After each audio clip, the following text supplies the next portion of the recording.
Thank you for joining us. This is Games Abyss' second video cast after the resounding success of the last one. Yes. I unfortunately wasn't able to join the team, but I'm happy to be here today. My name's Justin Bellin. I'm here with Andy Asimakis and Matt Randisi, and we're kind of the upper echelon of Games Abyss staff. We're the core group. We get paid the big bucks. So we thought we'd take this lovely Sunday afternoon in New York City to sit indoors and talk about video game news. That's what we do. There's been a lot going on this past week with the Tokyo Game Show having just concluded, as well as the release of one of the biggest games of the year, which we'll talk about in a little bit. So let's get started. So, Tokyo Game Show, boys. As a gestalt, what do you guys think? Good show, bad show? Add anything to your excitement for the next generation? An expected show. Everything that we kind of expected to see based on Japanese developers and what the scene is like over there we saw, and everything we kind of expected not to see we also didn't see. Yeah, I mean, no big announcements, nothing really new coming out of the woodwork, just a lot of the same old stuff we've seen, at E3, just, in greater detail. But there were some highlights, and let's start off with Deep Down. Yes. Because this is the one that, kind of gave us a new gameplay that we haven't seen before. We got to see a lot of elements of how the game plays and what it looks like. As you'll see, it bears a striking resemblance to another game that we will be talking about on this list as well. But Capcom seems to be delving deeper into the RPG realm. Dragon's Dogma was kind of their original answer to like Demon's Souls, I guess you could say, and now they have a new one, Deep Down, which looks a lot more like the line from Software. So I know I mean, the game is Dark Souls. I mean, look at it, it looks just like Dark Souls in every way. I mean, it's a little unfair to say it's Dark Souls. I mean, there is one very notable difference in the combat engine of Dark Souls. True, and but this to the untrained eye, you put this against From Software's Smash It, they look very much the same to one another.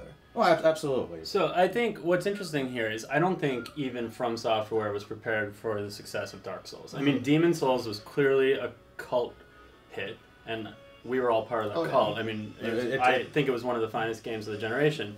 And I think they assumed Dark Souls would also be a cult hit. But clearly there was a fan base ready for a tough-as-nails game, that the type of which we grew up with in the 8 and 16-bit era.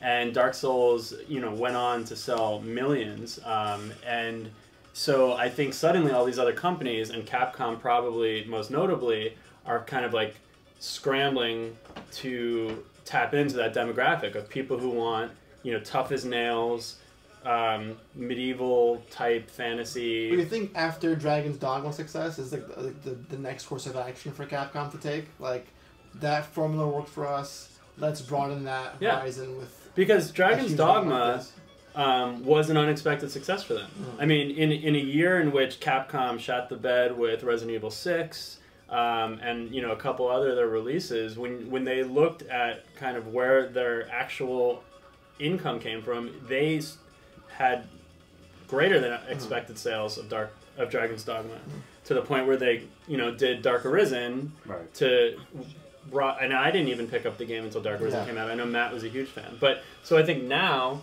they're just calling a spade and being like... So with Deep Down, one of the big things for TGS was it was announced free-to-play, which I think is a huge deal for a game that looks... It's kind of shocking. It looks so gorgeous to be free-to-play. Capcom could make a killing off of this game. Yeah. And like it's notable to say that while Dragon's Dogma, I think, was a kind of a happy medium in difficulty between what Dark Souls presents and what a game, say, like Skyrim would present, which really wasn't all that challenging at all, but fun as hell to play. So now Capcom is going into that level of difficulty as far as the difference in game. At least we can assume by what we're seeing that it'll be more difficult than Dragon's Dogma was, but this is Capcom's new niche, I feel. Because they're kind of out on Resident Evil now. I mean, like 5 wasn't all that great, and then 6 took it to a new low, and all the little like spin-offs like Revelations and it just wasn't doing it anymore. And then even Remember Me really didn't hit the spot like Dragon's Dogma did, and I think it has a lot to do with genre. So I think that they're revisiting this genre, like you said before, because they had success there, and if they have success here with Deep Down, Capcom's gonna find a new life in the future. Well, and people are hungry for this. I mean, really, like, there's Dragon's Dogma, there's Demon Souls, Dark Souls. Right now, this is a market that is not saturated. I mean, unlike the shooter market, you know, if anything even looks remotely like Dark Souls, Demon Souls, it catches my interest. Yeah. You know, and you know, I have to say, I did play, you know, probably 15 hours of Dragon's Dogma, and it didn't grab me the way Dark Souls did, but I don't even think I would have given that game the time of day if that aesthetic didn't catch me. So I think right now, we'll see. I mean, we'll see how the free-to-play model works for them, but I think this is going to be a resounding success for them. Yeah, absolutely. Because I love the free aim system where you can like kind of zoom in and aim your weapon if you want to stab in the leg, stab in the head.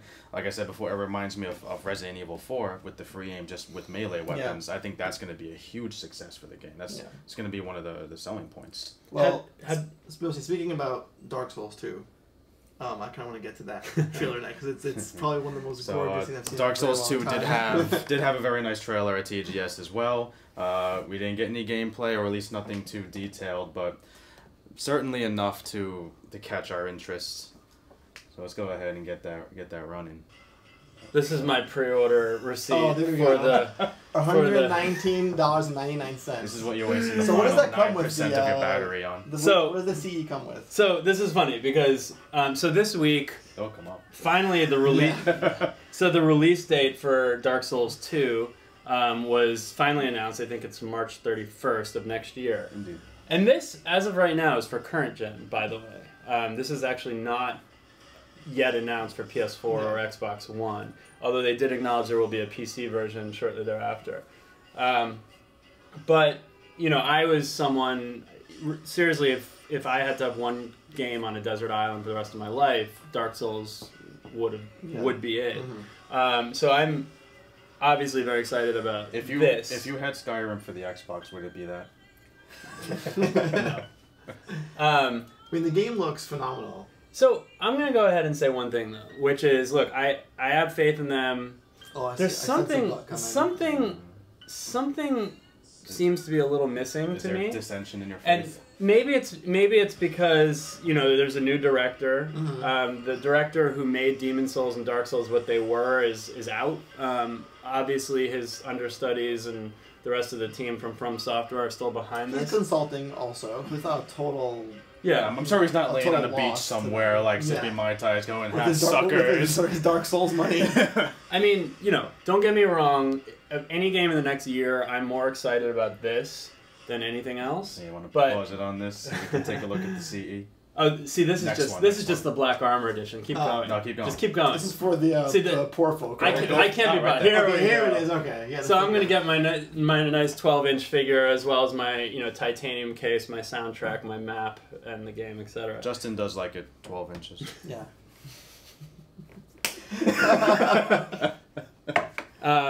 Anyway, so I don't know. There's something for me, and you're a fan, and you played through several rounds of New Game Plus. I mean, when I think back at the original trailer for Dark Souls, something about it just seemed a little more more brutal, more it does seem ominous, less daunting. This trailer. This trailer does. I mean, I don't know, and this is always the fear when, you know, when a game that's sort of the underdog, let's say the original Modern Warfare, you know, comes out, and as each iteration gains popularity, you know, does it start to kind of acquiesce to a more mainstream fan base? Do you feel like they're widening their market? I think so. I mean, I do. I think they... I mean, they're going to make a game for a much wider audience. They've come out and said that several times. But do you think this is, considering this is the third game essentially in this, is this the right time to do that? Like, should they just stick with what they are good at? And in essence, should Dark Souls had been the game to do this, since Demon Souls was their first one to give us hardcore? Should Dark Souls have been the one to widen the market? I mean, I think Dark Souls showed you don't need to make any moves to widen the market, and you'll widen the market. I mean, Dark Souls was as unforgiving, if not more so, than Demon Souls. The bonfires added an element of safety that wasn't in Demon Souls. Like in Demon Souls, you had to run through the whole level, and beat the boss, and if you died, you started over, whereas Dark Souls put the bonfires. However, I do think the bosses in Dark Souls and some of the just standard enemy encounters were a lot more brutal than in Demon Souls. Yeah.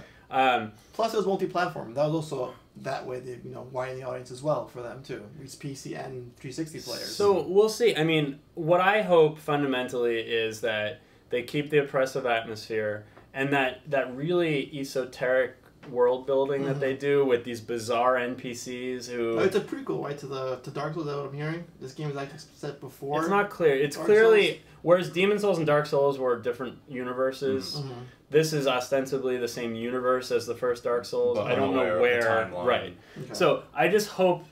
And the trailer shows none of this. I just hope that that's a teaser. There are, it's an extended teaser, essentially. I hope all those things that are just like, incredible, like Solera of Astoria and Praise the Sun and all these things. I hope they're not lost in trying to get more Americans, in particular, to buy this game. But that said, I did not hesitate. For a second to put down my money. So there's still plenty of time for this game to be canceled, and he's got his pre-order. Anyway, but we'll see. It remains to be seen. There is actually, I don't know if you read about this, there is going to be a North American beta test. And unlike the European one, where you could just sign up for it, the North American one is going to be offered by From Software to specific PSN users. And nobody knows what the criteria are. I mean, do you have to platinum Dark Souls in order to get that invite? I don't know. We'll see. I have it platinumed. Yes, oh, there you go. I do. But anyway, we have not been hands-on with this yet, and we obviously will report back to you when we get a feel for it. But right now, we're cautiously excited for Dark Souls 2. All right. So on the topic cautiously excited. You pre-ordered the collector's edition. Yes. You call that cautiously excited. On the topic of daunting and scary, let's move on to a horrifying game, The Evil Within. Shinji Mikami's next little brainchild here. Let's play some of this bad boy. So as our resident horror game expert who will play any horror game regardless of anything at all, as long as it's horror. Quality be damned. especially if its initials are SH. Or, IT. AB. So, what are you expecting out of Shinji Mikami's return to true horror? It looks like an actual horror game. It's got all the elements there. Very dark atmosphere. I like the main character. He seems very relatable. Like I get to playing as him. Is it the long hair? The long hair, the trench coat. It all comes together. It has a very alone in the dark feel to it. Great enemy design, which comes up later on in the trailer, of course. It also does have a very Resident Evil. Oh, it's called The Evil Within. Here you see Altair's return to gaming. Yes. Zombie Altair. But. Even looking at the gameplay from E3 and seeing this only really bolsters that. The biggest deal about this is it's scary because you're not like Duke Nukem horror version. You're not going around kicking everything's ass with a million weapons. It has a Clive Barker kind of horror sense to it. I'm getting. Yeah. All they need to do to make this better than any Resident Evil in the last couple of years is to limit your resources. Yeah. Make it co-op. Don't give him a machine gun. Don't give him a flamethrower. Don't give him any weapons. Yeah. This handgun's fine. This looks like it could be, a good return to survival horror form, as long as you don't have a Gatling gun in an RPG, to fight all these horrors. And no co-op. So, which it doesn't look like there is, at least from what we've seen thus far. Well, even what you were saying in your review with Outlast, that all the reasons why you found Outlast terrifying is in some form.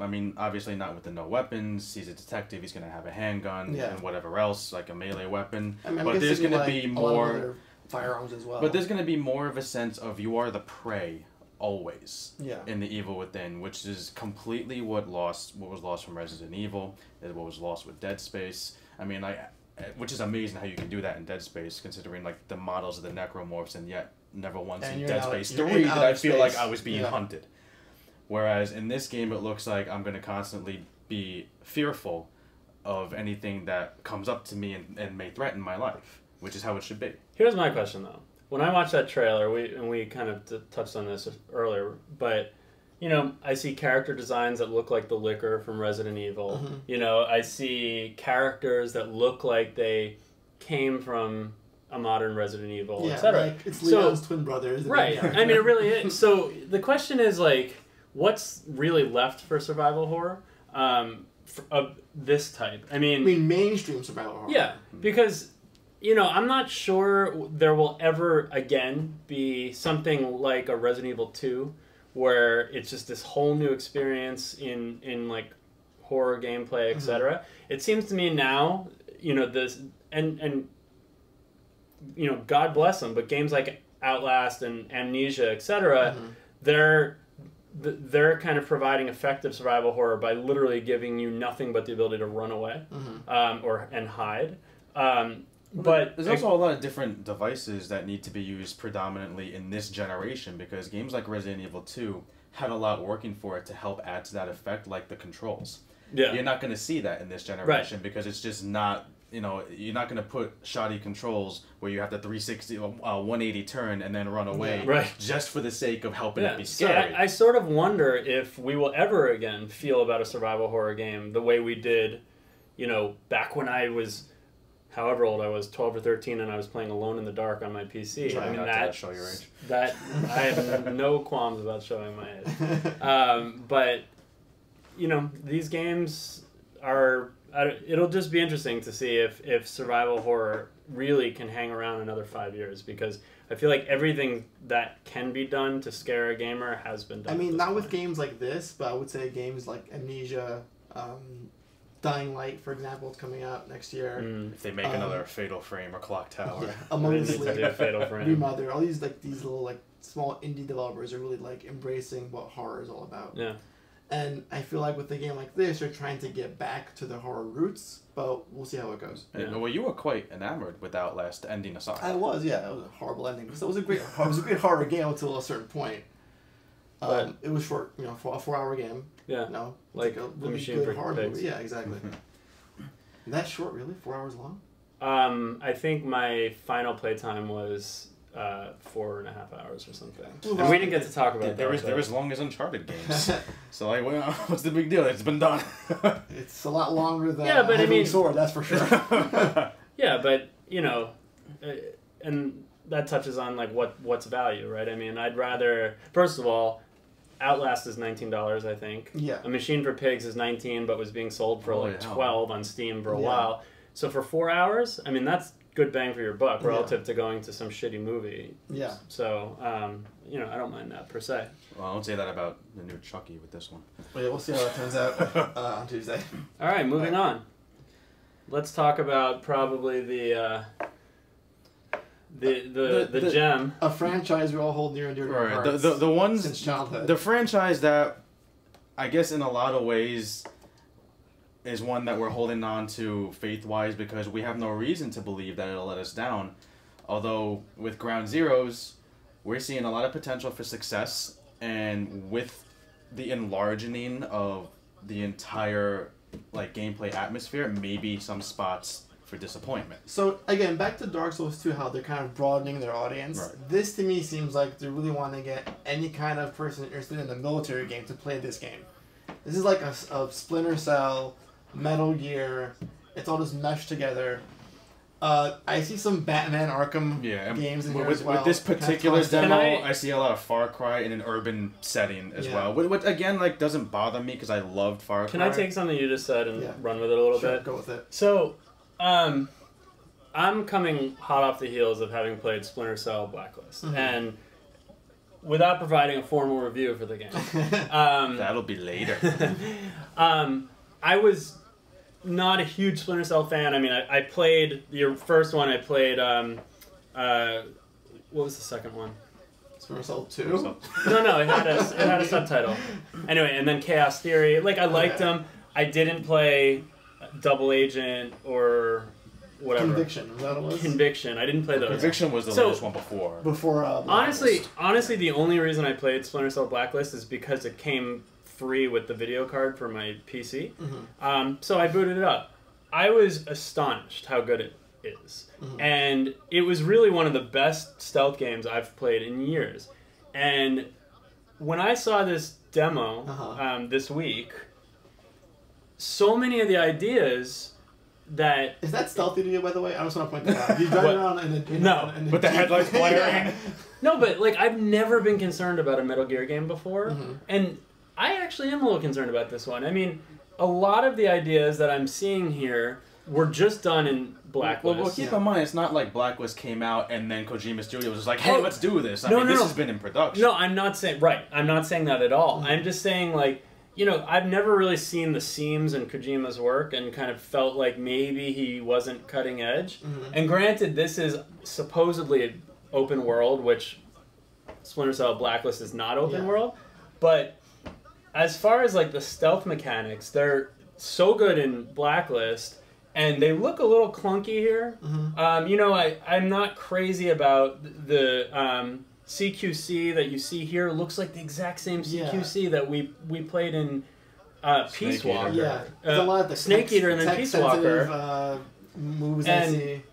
And the whole tagging someone on the radar and then having them forever tagged so that you can monitor their movements is like... Would you call this this business that here? That's like Batman. Which they do in Blacklist.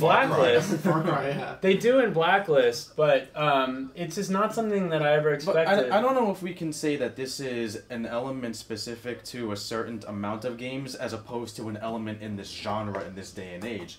It's like how now Call of Duty Ghosts is going to have collapsible atmospheres because they have to put it in because Battlefield's done it to survive in the genre. This just seems very like a multiplayer online game as opposed to a single player stealth game to me. It looks like more sandbox than I want. Like if those are other players that's the idea. That's fine, but it just seems there's too much going on screen. It feels too much like a video game. Too big for one player. This looks very video game to me, as opposed to like a realistic, set in reality stealth mission. And I'm sorry, I don't like... And obviously this isn't the final build either, so... No, of course. But like, you know, when you're tranking one of these guys, the ZZZZZ that was so iconic... Yeah. What did I say before we started? And it's totally gone. It's I hate gone. I hate that. And the explanation points are downplayed. Like, it seems to me like they're pushing for realism at the expense of some of the things that made Metal Gear so charming. Yeah. Even though some of them were wonky and like very idiosyncratic. When it was gonna wake up because it was 1 Z left. It would like spin and go away. How would you know now? Exactly. What it's just like 3 Z's. Clip 2. It just, I don't know. I mean, ultimately, I have a lot of faith in Kojima, and I mean, look at that. You know, but this, what we've seen so far is just not. It just looks a little uninspiring. It looks like his name is Z instead of he's sleeping. So we'll see. I mean, it may be absolutely phenomenal. You know, I hope what they haven't showed a ton of is the wacky. Cardboard boss enemies and like and the so the Phantom Pain will be the Metal Gear Solid game. This will be the hey, come play our Metal Gear Solid game. And I'm still not feeling Kiefer Sutherland as much as I love Jack Bauer. He's not. I will never get past that. Moving on from that point. What do we have left? Another franchise that we all know and love from our childhood. I'm glad you threw that last part in. Yes. Let's start with the Final Fantasy X and X-2 HD remakes. And Square always has a really prominent presence at Tokyo Game Shows, but not one in recent memory that has been really interesting, or for that matter, too new. Minus like the whole Lightning trilogy, and obviously one of the ones at this year was Lightning Returns. But they had a real powerhouse of a presentation in terms of sheer quantity of games this year. And I mean, whether it's an iOS title, whether it's HD remake, I think Lightning Returns is the only one they showed that's like a real new console title. It's worth noting. Like, oh wow, okay, I saw Lulu and I was like, okay, but it's worth noting that brings back all the goosebumps nostalgia feelings. But I mean, like, how as much as we see that they've fallen, how bad could they possibly be doing when they come to Tokyo Game Show with 6 titles? Well, what are those 6 titles? This and X2 are those 2 of those 6 titles? Games you've seen before, but there's HD remakes of them? What I'm trying to say is, like, I mean the game looks amazing, but it's not going to reinvent the wheel for Final Fantasy. But this is, however, one of the very last masterpieces of Final Fantasy. And people, if they show Part 7 HD for PS3, then maybe you get some a large amount of people would play Final Fantasy 7 HD, obviously, and a slightly smaller, yet still very large audience of people will pay to play Final Fantasy 10 HD. And like that's the point too. Right. But that's the point I'm trying to make, is that there is money to be had in these HD remakes. Yeah, but that's the problem. I mean, so when I look at what Square brought to Tokyo Game Show, that's all I see. There is money to be had. I see 10 and 10.2 HD, fine. So they get a bunch of like young programmers to up-res the game, make some money. Then Lightning Returns, which is literally them still trying to make money off of Final Fantasy 13. It basically is taking them 3 games to make that debacle profitable, and they were not willing to just like let go of it because 13 was terrible. You know, and they had all these assets and they had this world, and so they're just like churning out another 13. I mean, I have no interest in Lightning Returns. No. I still haven't finished the original 13 because I just gave up. Yeah.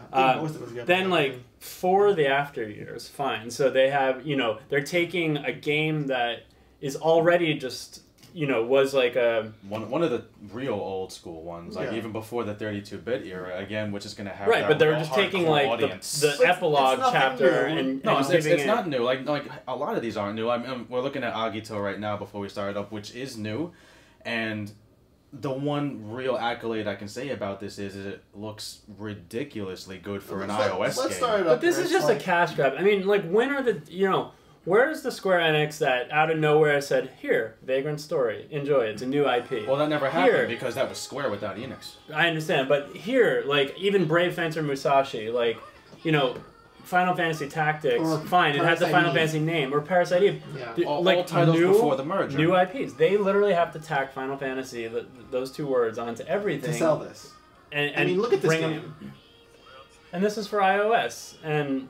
I mean, it looks great for an iOS in and of itself is an incredible accolade, but I mean, it just looks like Persona 3 with Googles to me. That's all it is. It should be so lucky. I'll play it. To be compared to Persona 3, I am fine with that. Absolutely fine with that. But I mean, we do have Final Fantasy 15 to look forward to. Is anyone playing 14 Realm Reborn? No, I don't think we yet. You intend to? Yeah. Oh. I'm intrigued by it. I'll play it. I actually am intrigued by it, but I cannot do another MMO. Yeah, I mean, it looks amazing. But again, trying to find the time. There's enough MMOs coming out in the near future. Between that and Diablo 3 on console now, it's a lot to take in. And I still want to get back into Persona 4, for that matter. There you go. I'm just gonna play some right now. Here, grind for me. I mean, well, if you say so. But I mean, why couldn't this game be on the Vita? That's exactly what I want to know as well. I mean, take out the touch control. I mean, imagine money. Imagine how much money. There are more people with iPhones than there are with Vitas. And iPads, it's all money. All right, I'm nauseated to the point that we need to move on. All right. So we talked about games that we saw at Tokyo Game Show, ones that we expected to see, and then a lot of them, you know, really showed us something that interests us. But there was one pretty obvious... I hear your Persona 4 playing in the background. There is one pretty obvious omission that I don't think any of us expected to see anyway, but it's probably still heartbreaking all the same. And we touched upon this in one of our more previous podcasts where if we said that if the game didn't show up at this year's TGS, it's dead. But we've said that multiple times. And we said it for years. And what game could we possibly be talking about? The one that I'm trying to get on the screen right now, but it's not...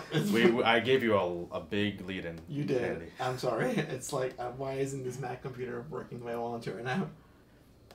Okay. That's all you wanted to do was get back to the desktop? Yes, that's all I want to do.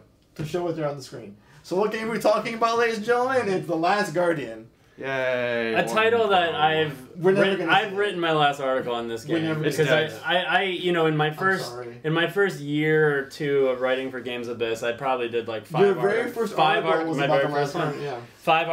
on Team Ico, and their game games, hasn't and been this. released yet. Did they all end with "I can't wait to see more"? Basically, and obviously, you know, TGS, E3s, whatever, have come and gone without another peep of this. So the news out of TGS this week.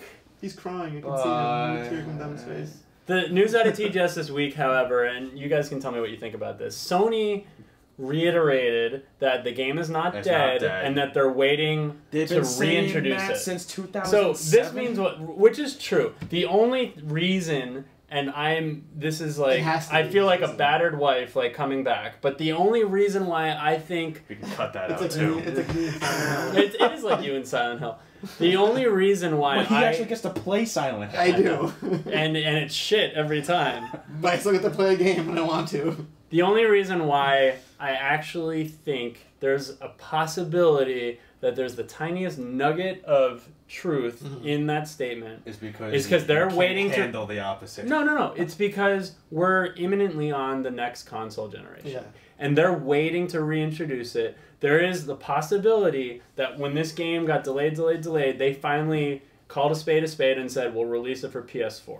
So they may be waiting for PS4 to be out and to reintroduce it as a PS4. So let me ask you something. At what point was that a good decision? Because, mind you, this first showed up 2 years after the last generation was initiated. At that point, were they And going... it still looks gorgeous. Clearly, at 2007, were they going, you know what? PS4 is going to be out soon. Let's just hold In it like off until 6, then. 7 years. No. I'm not saying it was clearly the game is plagued with development problems, and clearly they probably. It sounds like gameplay issues. Like I think they're. If I were to put my money on something, I think they're having a hard time figuring out how to build a game around like with him as a gameplay mechanic with him. Yeah. And. How are they going to navigate the world together? How are the puzzles going to work? Like, I think there are some very fundamental issues with the game. I don't think any... Over 10 years or whatever it's been, they've probably figured them out, but they're probably just waiting to... Because this would be a system seller. I mean, there's enough people who have been salivating over this for, the better part of a decade, that if this gets released in... Not released, or even if a trailer comes out in the launch window of the PlayStation 4, it's going to be like a fishing people will line buy a bait. PlayStation 4. So, maybe I'm being naive and I'm kind of like not learning my lesson, but I think You totally are. I think there's a possibility that it is actually still a work in progress. I don't think there's any excuse aside from like mass layoffs or serious turmoil within a development company, like personal wise, that they wouldn't be able to figure out a game mechanic for over 7-8 years. I mean, this is not a new studio. This is not like hey, let's try to break our way into gaming studio. And even if you look at Supergiant Games, would it take them 2 years to get Transistor from off of Bastion? It's supposed to be coming out next year. And what I played at PAX East was the best thing that I played in like the last however many months. Yeah, I mean, but this trailer here is 4 years old that we're looking at right now, by the way. So, I mean, 4 years ago, the game still looks phenomenal. I can't see perfecting an element taking that long, no matter what it is. Yeah, but it's not like they didn't release a second game. I mean, they have on their shoulders two of the finest works on the PlayStation 2. That were consistent with an art style, like thematic elements, etc. They have really, really high expectations on their shoulders. So it's not like Bastion and Transistor. I mean, Bastion came out of nowhere, blew everyone's minds. Transistor may play well, but it's still fundamentally an isometric, But there hand-drawn... are other game series that had the same expectations. This on is it. like the Dave Chappelle of video BioShock games. Infinite came out, like no problem. It has so much to live up to that it's like had a complete nervous breakdown and moved to Africa. That's like basically it's the Dave Chappelle video. Well, like, I mean, can you say that about BioShock Infinite, about Mass Effect 3, about Gears of War 3, about Skyrim, about all these games that have had all these expectations on them? They didn't go, oh crap, what are we gonna do? They went, here's our next game, give us money. I would have compared it to Shadow of the Colossus. I would not. I mean, this still looks good. Yeah. Of course. 4 years ago. This doesn't even look like PlayStation 3. Like, this could be a PS4 game. At this stage, yeah. Yeah. If that's the big announcement next year, hey, it's coming out on PS4 because then just say that. We wanted to do it if that they way. come out and say that, great. Confirm it once and for all. Well, it's gotta be, because they're not saying it's canceled. It doesn't gotta be, but they it could also be haven't canceled. announced it for PlayStation 3. So I'm not willing to call it dead. Okay? Alright. You know, okay. maybe a year from now you guys can make fun of me, but I'm not willing to say that. How many times have we said a year from now? It's been like 4 years in a row. So, alright, we have one person who is still living in his ideal world, and two people who are just gonna move on with their lives.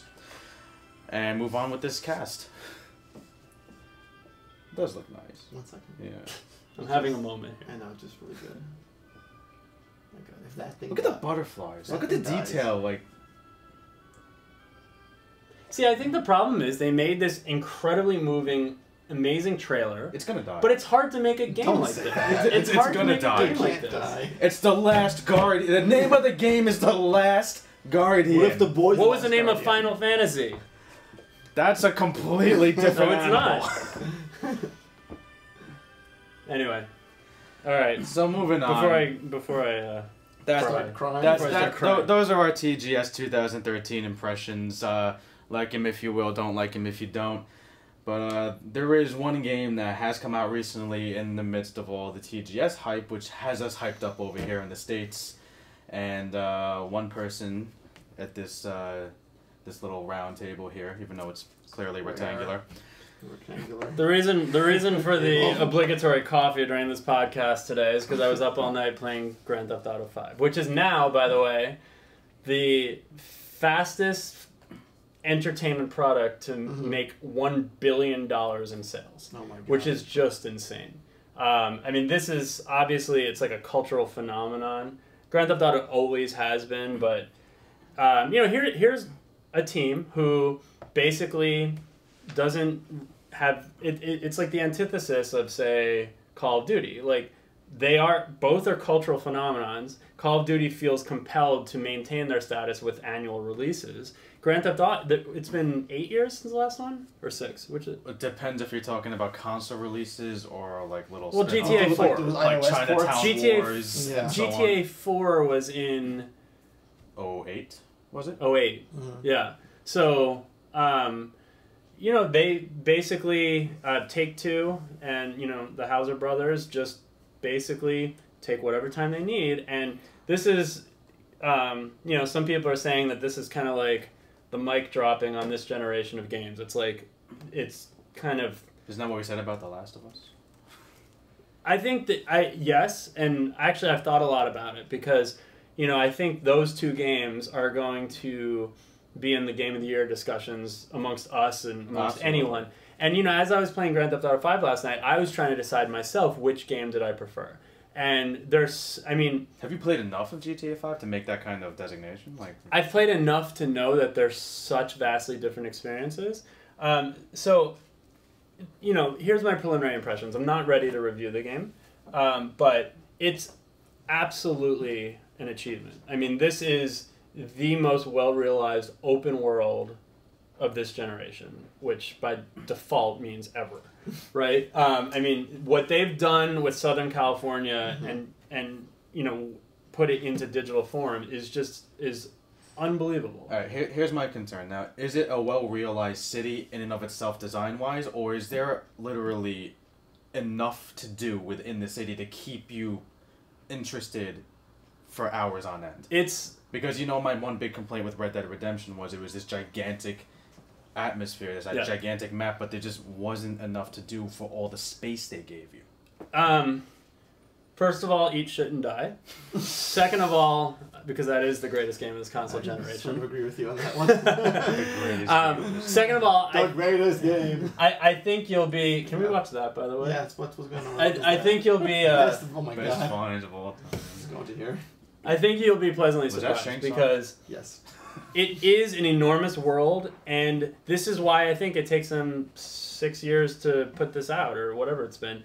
It is... You don't do math. There is something to... What? So I don't care. I just don't care. I just play the game to the numbers. The world is completely full of things to do. Every street corner, there's something going on. You can walk into a ton of buildings, and there's just interactions going on. That to me is a big deal, because a part of there not being enough to do is all this detail what you can't interact with. Yeah. I mean, it's crazy. Like, when you go into the strip club, the actual strippers have a routine. Like, you know, in Majora's Mask, everyone had, like, their daily routine, and you knew where they were going to be. In the strip club, the strippers walk around, and they actually have their routine. You know, they go talk to the customers, then they go backstage, then they come up in front, do the catwalk, and at any point you can interact with them. And that's just in one building. And granted, they knew that people were going to be, like, scrutinizing the strip club. Well. But there's just a lot of things going on in the game that really build this world. you have 3 protagonists, which is a first for any Rockstar game. You know, I have to say, I don't think any 3 of them are necessarily the strongest characters that Rockstar or GTA has ever put out. As a unit, though. As a unit, it's fascinating. Okay. Because when you get bored with one of them, you know, if you get bored with one of them, you can push a button and literally zoom out, kind of and in a satellite view, pan over to wherever the other one is, zoom back in, and you know, we saw this in the trailers, and I remember thinking, oh, bullshit, like, that's not really possible. Yeah. You know, like, they can't do that. Like, I figured that was kind of like a gimmick for the trailer, but you literally, can we watch this one now? you literally can just, if you're bored with the character you're playing, you can transfer to another, and you'll pick up his shoes in whatever random daily thing he's going about doing. What are they doing, each have their own. And I've not seen the same thing twice. No, I mean, it's really incredible. Like, they're like either shopping or fighting with, you know, a family member or like playing tennis. Like, they're literally on a routine. So the other 2 playable characters, I don't know if we can call them protagonists from what I hear, like, as far as like the traditional sense of the word, but the other 2 characters, when you're not playing them, do go about their own lives. Right. And then you come in on, say, if you leave one at the bank, when you go back to them 2 hours later, they probably won't be at the bank. Correct. That's pretty interesting. It actually is impressive. And like, I'm not someone, you know, GTA, I've enjoyed them all. I think San Andreas was the high point in the series. I really liked San Andreas. I didn't like GTA 3 was I didn't like GTA 4 that much, and part of it for me is because we live in New York, and it was just a little boring to me because we're literally in the same environment that like, we walk I've around. Seen that before. Yeah, I mean, you know, and it just wasn't that interesting to me. But you know, this is an impressive accomplishment, and you know, I've seen a couple of. I've seen a couple. Which one? He wants the lollipop chainsaw one. No. I've done a couple of the heists, and you do like you switch from the 3 characters. One is on the roof with a sniper rifle. The other is like driving the getaway vehicle. So they tackle missions as a cohesive unit. Yeah, and you can switch back and forth depending on who you want to control. Good to look at. So it's you know, it's a. Nothing NSFW, please. So full review to follow, but you know, I have to say Rockstar really is sending off the current generation in a pretty spectacular fashion. So tell me, since I'm somebody who is just fallen off since the previous generation of GTA, should I go out, pick this up, and prepare it to be wowed and brought back? I would say so. I mean, again, there's no accounting for taste, and you clearly have none since you don't like Red Dead Redemption. But I didn't know I don't like it. It definitely is something. You don't love it. We're going to be playing this for the rest of the year, and we're going to be arguing about whether this or The Last of Us is kind of the crowning achievement. So has Bioshock Infinite been shoved from the top 2 of the year? You know, it's in the discussion. But anyway, I think actually we have to wind down here. We're running out of time, and I'm running out of breath. And anything else? Ran out of coffee. I definitely ran out of coffee. Thanks for joining us. And the one last thing that we will throw in is that we would like you to follow us on Twitter at GamesAbyss. We can follow us individually. Where are you, Andy? At Pansky. At Pansky. And Justin? At Bits of Bellin, B-E-L-N, which is a name that Andy made for my Twitter account. I don't know why. Wait, you don't know why? It doesn't sound like it just flows. Nothing about me is a bit. Everything just flows. And you can follow me at SaveUsMatt. Thanks for joining us once again. Hope you enjoyed it, and we will see you next time. Cheers. Bye. Put some Dave Chappelle on.